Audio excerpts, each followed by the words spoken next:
મન કી બાત એ દેશમાં ચાલે, વિદેશોમાં ના ચાલે. ખાસ કરીને લોકશાહી દેશોમાં જ્યાં પત્રકાર પરિષદો ભરાતી હોય ત્યાં ના ચાલે. આર્થિક કટોકટી ઊભી થઈ રહી છે, એવો જે માહોલ ઊભો કરવામાં આવ્યો છે, એ મને લાગે છે કે બહુ વિચિત્ર બાબત છે. આપણા વડાપ્રધાન નરેન્દ્રભાઈ મોદી જેઓ તાજેતરમાં આંતરરાષ્ટ્રીય પ્રવાસ પર છે અને નોર્વે પહોંચ્યા હતા. તો તે સમયગાળા દરમિયાન એક આંતરરાષ્ટ્રીય મહિલા પત્રકારે જ્યારે તેમને સવાલ કર્યો ત્યારે એ જવાબ આપવાને બદલે તેમને ચાલતી પકડી, જેનો વિડીયો સોશિયલ મીડિયામાં ખૂબ જ વાયરલ થઈ રહ્યો છે. લોકો પ્રશ્નો કરી રહ્યા છે કે જ્યારે પીએમ મોદીએ એ મહિલા પત્રકારને જવાબ કેમ ન આપ્યો. તે જ અંગે વાત કરીશું પ્રોફેસર એવા હેમંતભાઈ શાહ પાસેથી. જી હેમંતભાઈ, સ્વાગત છે આપનું ક્રાંતિમાનમાં. નમસ્કાર. જી હેમંતભાઈ, જે રીતે હાલમાં સોશિયલ મીડિયામાં ચર્ચાઓ થઈ રહી છે, પીએમ મોદી ટ્રોલ પણ થઈ રહ્યા છે કે મોટો પ્રશ્ન એ છે કે જ્યારે આંતરરાષ્ટ્રીય મહિલા પત્રકારે પીએમ મોદીને પ્રશ્ન કર્યો તો જવાબ આપવાને બદલે તેમને ચાલતી કેમ પકડી લીધી? જુઓ, નરેન્દ્ર મોદી મુખ્યપ્રધાન હતા ગુજરાતમાં ત્યારે, અને પછી છેલ્લા 12 વર્ષથી દેશના વડાપ્રધાન છે ત્યારે તેમને પત્રકારોને જવાબો આપવાનું, પત્રકારો સાથે વાતો કરવાનું બહુ ગમતું નથી. એટલે એમણે એક પણ પત્રકાર પરિષદ યોજી નથી અને પત્રકારોના જવાબો આપ્યા નથી. એટલે આ કોઈ નવી વાત નથી કે જ્યારે એમણે કોઈ પત્રકારને જવાબ ન આપ્યો હોય. પ્લાનિંગ જ એ પ્રકારનું કરવામાં આવ્યું કે જેથી નરેન્દ્ર મોદી ત્યાંથી ચાલતી પકડે. એટલે નોર્વેના જે બેને પત્રકાર તરીકે સવાલ પૂછ્યો કે મારે તમને સવાલ પૂછવો છે, તો એ તરત જ ચાલતી પકડી અને નીકળી ગયા ત્યાંથી. એનું કારણ જ એ હતું કે પત્રકારોના પ્રશ્નોથી તેઓ ડરે છે, કોઈ પણ જાતની ચર્ચા કરવાથી તેઓ ડરે છે અને હંમેશા તેઓ એમ સમજે છે કે તેઓ જે કંઈ કહે છે તે જ બધું બરાબર છે. પણ આવી મન કી બાત એ દેશમાં ચાલે, વિદેશોમાં ના ચાલે. ખાસ કરીને લોકશાહી દેશોમાં જ્યાં પત્રકાર પરિષદો ભરાતી હોય ત્યાં ના ચાલે. અને એટલે આમાં ભારતનું અપમાન થયું છે એવું આપણે ચોક્કસ કહી શકીએ. જી હેમંતભાઈ, પ્રશ્ન એ છે કે જ્યારે તમે ભારતમાં તો જે સમયથી જ વડાપ્રધાન બન્યા છો તે સમયથી પત્રકાર પરિષદ તો તમને યોજી જ નથી, પરંતુ આંતરરાષ્ટ્રીય કક્ષાએ જ્યારે ભારતની ઇજ્જતનો સવાલ છે તો તે સમયગાળા દરમિયાન તો તેમને જવાબ આપવો જોઈએ.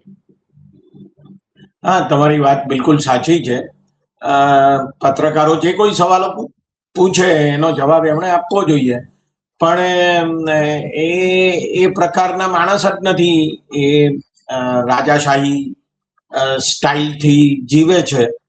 વડાપ્રધાન તરીકે કે મુખ્યપ્રધાન તરીકે એ જ રીતે કામ કરવાના માટે ટેવાયેલા છે. એટલે એમને પત્રકારોના જવાબો આપવાનું ગમતું નથી અને એટલા માટે જ તેઓ ભારતમાં પણ દેખાઈ આવે છે કે એક પણ પત્રકાર પરિષદ એમને યોજી નથી છેલ્લા 12 વર્ષના ગાળા દરમિયાન. અને મોટી મુસીબત તો એ પણ છે ને કે જેને ગોદી મીડિયા કહેવામાં આવે છે, એ ગોદી મીડિયા તો એમને આવા કોઈ સવાલો પૂછવા માટે તૈયાર પણ નથી કે તમે કેમ પત્રકાર પરિષદ નથી યોજી. એવું બને છે ઘણીવાર કે આ ગોદી મીડિયાના પત્રકારો એમણે પત્રકાર પરિષદ નથી યોજી એના માટે કારણો આપે છે કે ના ના બરાબર છે, પત્રકાર પરિષદો નથી યોજી. તો મૂળ સવાલ તો એ છે કે લોકશાહીમાં ચર્ચાને સ્થાન હોય, વાદ વિવાદને સ્થાન હોય, પણ નરેન્દ્ર મોદી આવી ચર્ચાને કે વાદ વિવાદને કોઈ સ્થાન આપવા માંગતા નથી. એ બહુ સ્પષ્ટ છે. એટલે એ તાનાશાહીની વ્યવસ્થામાં રાચી રહ્યા છે એમ કહી. હેમંતભાઈ, તમે જે ગોદી મીડિયાની વાત કરી, તો જ્યારે એ મહિલા પત્રકાર હતા જેમને નોર્વેમાં પીએમ મોદીને પ્રશ્ન કર્યો હતો, તેમણે એ પણ ટ્વીટ કર્યું હતું કે જે ભારતની ગોદી મીડિયા છે તેમને જો પત્રકાર શીખવું હોય તો તેઓ અમારી પાસેથી પત્રકારત્વ શીખી શકે છે. આ બરાબર છે. એવું નથી કે ભારતના પત્રકારોએ વિદેશી પત્રકારો પાસેથી કશું શીખવું પડ્યું. સવાલ તો એ છે કે જે શીખેલા છે એ લોકો સરકારને, નરેન્દ્ર મોદીને, એમના પ્રધાનોને, એમની કાર્યશૈલીને માટે કોઈ સવાલો ઉભા કરવાને તૈયાર નથી. એ મને લાગે છે કે મોટી મુસીબત છે. બાકી ભારતના પત્રકારો સવાલો પૂછવાને માટે ટેવાયેલા છે. 2014 સુધી સવાલો પૂછતા જ હતા, એ વડાપ્રધાન હોય કે બીજું કોઈ પણ હોય. એટલે એવા સવાલો નથી કે આપણે પત્રકાર અથવા વિદેશી પત્રકારો પાસેથી શીખવું પડે. સવાલ એ છે કે આપણે શા માટે આપણું પત્રકારત્વ ભૂલી ગયા છીએ, એ અગત્યનું છે. જી જી હેમંતભાઈ, બીજી બાજુ જો વાત કરવામાં આવે તો પીએમ મોદીને લઈને એક બીજો પ્રશ્ન પણ ઉઠી રહ્યો છે કે એક બાજુ જ્યારે પીએમ મોદી અપીલ કરી રહ્યા હતા દેશવાસીઓને કે તમે પેટ્રોલ ડીઝલનો ઉપયોગ ન કરશો, પરંતુ અત્યારે તેઓ આંતરરાષ્ટ્રીય પ્રવાસ કરી રહ્યા છે, તો ખરેખર શું માત્ર નિયમો એ દેશની સામાન્ય જનતા માટે જ રહેશે? દેશમાં આર્થિક કટોકટી આવી રહી છે અને ભારે મુસીબતો ઊભી થવાની છે, એવી જે વાત ચાલે છે, એ વાતના સંદર્ભમાં નરેન્દ્ર મોદીએ દેશના લોકોને આવી સલાહો આપી. હવે લોકો એવી સલાહનું પાલન કરે છે કે કેમ, એ એક મહત્વનો સવાલ છે. ફરજિયાતપણે એમણે પાલન કરવું પડે એ એક જુદો મુદ્દો છે. દાખલા તરીકે પેટ્રોલ અને ડીઝલની અછત ઊભી થાય અને લોકો પેટ્રોલ અને ડીઝલની વપરાશ ઘટાડી નાખે, એવું બને. પણ જો પેટ્રોલ અને ડીઝલ મળતા હોય અને 2-5 રૂપિયા એ મોંઘા થાય, તેથી કઈ લોકો પેટ્રોલ અને ડીઝલની વપરાશ ઘટાડી નાખે એવું બને નહીં. મને એમ લાગે છે કે આર્થિક કટોકટી ઊભી થઈ રહી છે, એવો જે માહોલ ઊભો કરવામાં આવ્યો છે, એ મને લાગે છે કે બહુ વિચિત્ર બાબત છે. જો ખરેખર આર્થિક કટોકટી ઊભી થઈ રહી હોય તો એ તો ઈરાન યુદ્ધ શરૂ થયું એ પછી તરતમાં જ ઊભી થવી જોઈતી હતી, અથવા થયેલી છે એમ પણ કહી શકાય. પણ 5 રાજ્યોની વિધાનસભાઓની ચૂંટણી હતી, એને પરિણામે નરેન્દ્ર મોદીએ આ બધી સલાહ આપવાનું પણ બંધ રાખેલું અને પેટ્રોલ ડીઝલના ભાવ વધારવાનું પણ બંધ રાખેલું. ચૂંટણીઓ પતી ગઈ એટલે સલાહો આપવાનું શરૂ કર્યું અને સાથે સાથે પેટ્રોલ અને ડીઝલના ભાવ પણ વધાર્યા.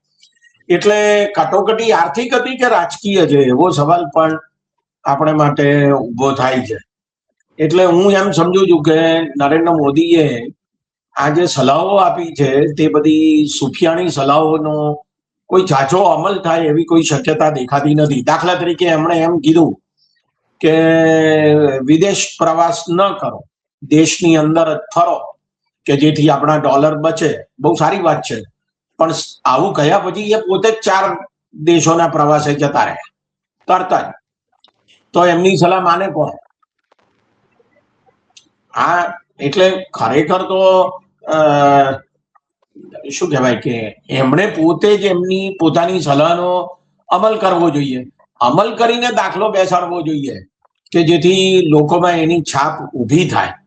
પણ લોકોમાં એની છાપ ઊભી થશે જ નહીં, આ એક હકીકત છે. એટલે મને એવું લાગે છે કે આ બધી સલાહો પણ જે પ્રકારની સલાહો આપવામાં આવી છે એ સલાહોમાં કઈ દમ નથી. દાખલા તરીકે લોકોને એમ કહેવામાં આવ્યું કે તમે સોનું ના ખરીદશો 1 વર્ષ માટે. એટલે શું? લોકોના ઘરોમાં જે પ્રસંગો આવે છે, સામાજિક પ્રસંગો, એને માટે લોકો સોનું ખરીદતા હોય છે. અને ભારતમાં સોનું એ માત્ર બચત તરીકે ખરીદવામાં આવતું હોય છે એમ નથી, એનું એક સામાજિક મૂલ્ય પણ છે અને આર્થિક સલામતીનું મૂલ્ય પણ છે. એટલે તમે જુઓ કે 1.5 લાખ રૂપિયાનો ભાવ થયો 10 ગ્રામ સોનાના, તેમ છતાં લોકો ખરીદે છે કારણ કે એમને એમ લાગે છે કે એમાં આર્થિક સલામતી છે. અને સૌથી અગત્યનો એક બીજો મુદ્દો પણ ધ્યાનમાં લેવા જેવો છે, અને તે એ છે કે જ્યારે પણ પરિવારમાં કટોકટી ઊભી થાય છે ત્યારે સોનાનો ઉપયોગ એ કાં તો એને વેચીને રોકડ રકમ ઊભી કરવા માટે અથવા તો એને ગીરો મૂકીને રોકડ રકમ ઊભી કરવા માટે થતો હોય છે. અને એટલા માટે જ લોકો સોનું રાખતા હોય છે પોતાની પાસે. તો આ પ્રકારના સંજોગોમાં સોનું નહીં ખરીદવાની સલાહનો અમલ લોકો કરે એ વાતમાં કઈ દમ નથી. બરાબર. અને જુઓ તમે કે 2025-26માં એટલે ગયા વર્ષે જે સોનાની આયાત થઈ એ એના આગલા વર્ષ કરતા લગભગ 24% જેટલી વધારે હતી. તો આટલા બધા વધારે પ્રમાણમાં સોનાની આયાત થાય છે અને ડોલર ખર્ચાય છે એ વાત સાચી છે, પણ મુદ્દો એ છે કે લોકો શા માટે સોનું ખરીદે છે? તો લોકોને બેંકોમાં વિશ્વાસ નથી, બરાબર, લોકોને ચલણી નોટોમાં વિશ્વાસ નથી, એટલો વિશ્વાસ એમને સોનામાં છે અને માટે સોનું ખરીદે છે. એટલે મને એવું લાગે છે કે આવી સલાહનો કશો અમલ થશે નહીં.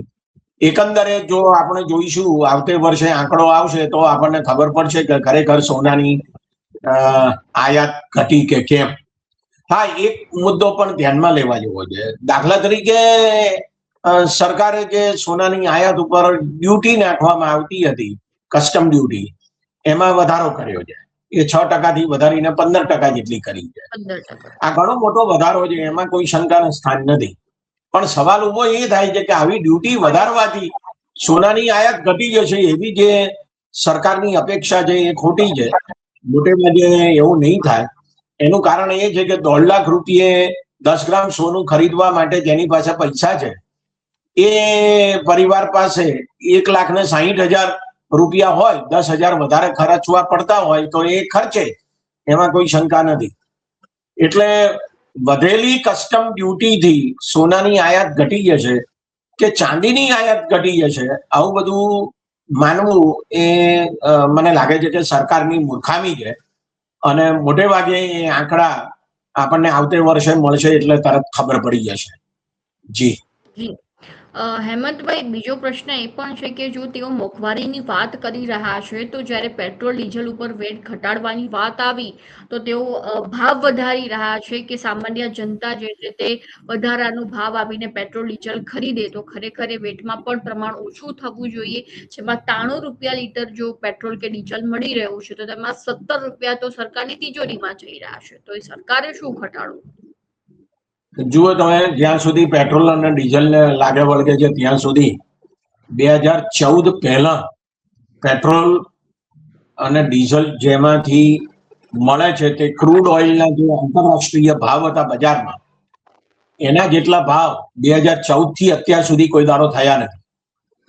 111, 12, 125 ડોલર નો ભાવ એક બેરલ ક્રૂડ ઓઇલનો હતો, બરાબર. અને એ પછી ઘટતો લગભગ 40 ડોલરે આવી ગયેલો, નવું પણ બનેલું. પણ એ વખતે મોદી સરકારે પેટ્રોલ અને ડીઝલના ભાવ ઘટાડ્યા નહીં.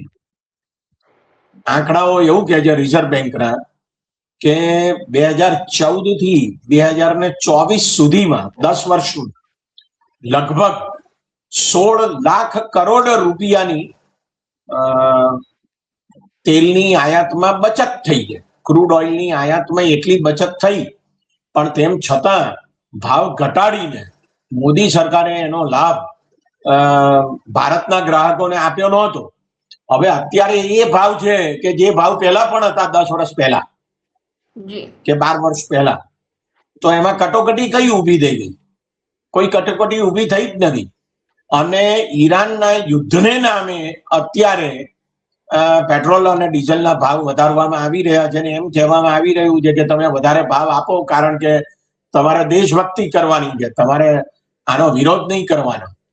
એટલે મને એવું લાગે છે કે આ વાત તદ્દન બોગસ છે. અને બીજી એમણે એવું પણ કીધું કે તમે જાહેર બસ વ્યવસ્થાનો ઉપયોગ કરો. એટલી બધી બસ વ્યવસ્થા સારી છે ખરી?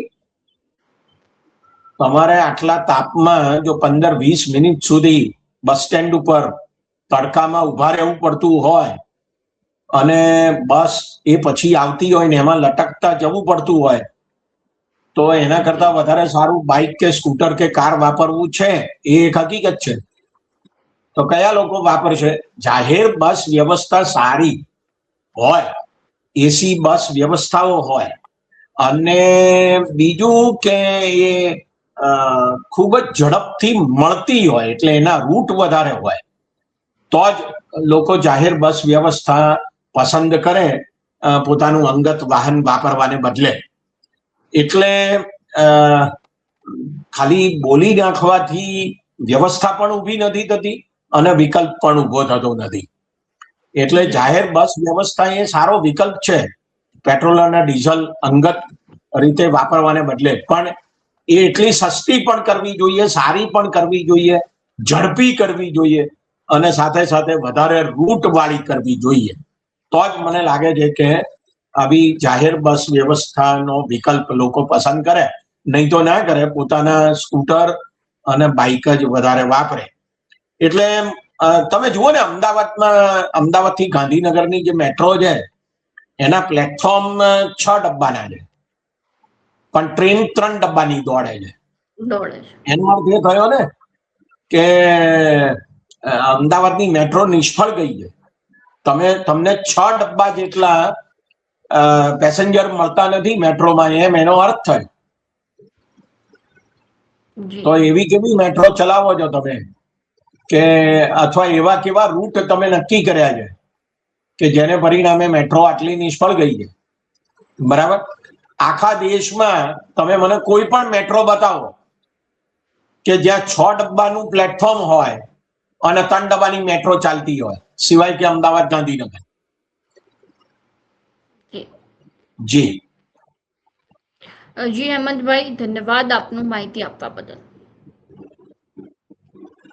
નમસ્કાર.